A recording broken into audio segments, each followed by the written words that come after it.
CPIM আছে CPIM এতে।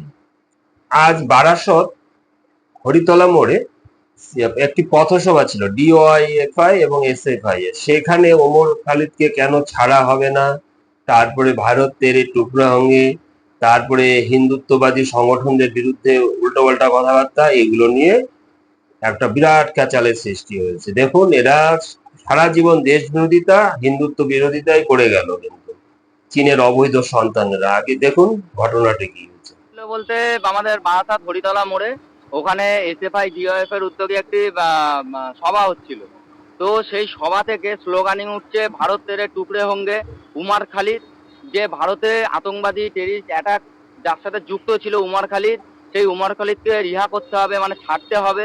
দ্বিতীয়ত সেখানে বলা হচ্ছে যত হিন্দুত্ববাদী মনোভাবাপন্ন যারা আছে তারা আতঙ্কবাদী, তারা উগ্রবাদী, তারা টেরিস্ট, এই ধরনের কথাবার্তা। এবং সব থেকে বড় বিষয় যে বক্তব্য সেখানে রাখা হচ্ছে ভারত তেরে টুকরে হোঙ্গে। আমরা হিন্দুত্ববাদী সংগঠন এতদিন ধরে আমরা চেয়েছি যে অখণ্ড ভারত যেটা আছে, ভারত মায়ের 18টা টুকরো হয়েছে, সেই ভারত মায়ের 18টা টুকরোর পরে আর যাতে টুকরো না হয় তার জন্য আমরা 14ই আগস্ট অখণ্ড ভারত দিবসও পালন করছি। সেখানে দাঁড়িয়ে এই কমিউনিস্ট এসএফআই ডিএফআই, এই চীনের দালাল, এরা বিদেশি ফান্ডিংয়ে দেশ বিরোধী কার্যক্রম এবং দেশ বিরোধী কার্যকলাপ করছে। তার বিরুদ্ধে আজকে আমরা বজরং দল এবং জাগরণ মঞ্চ থেকে যাই, গিয়ে তাদের সভা আমরা বন্ধ করে দিই।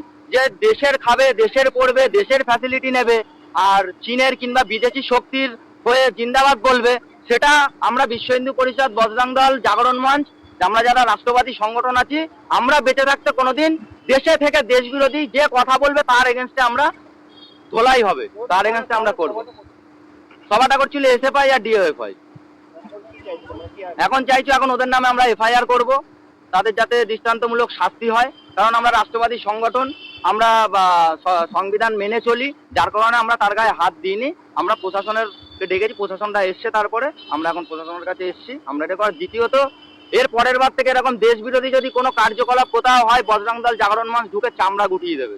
বাপন বিশ্বাস, বারাসাত নগর, বজরং দলের সংযোজক। আগের তৃণমূল সরকারই ঠিক ছিল, এই সিপিআইএম কে একদম পায়ের তলায় ডাবিয়ে রেখেছিল। এখন সময় এসেছে এই দলটিকে একদম ব্যান করার, আর নয় দেশ বাঁচবে না। আগে আমাদের দেশ, আগে আমার হিন্দুত্ব, আগে দেশ, সবার আগে দেশ কে বাঁচাতে হবে।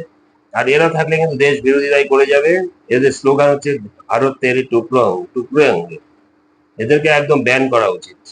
যাই হোক, ভালো লাগলে চ্যানেলটি সাবস্ক্রাইব করবেন, লাইক এবং শেয়ার করবেন।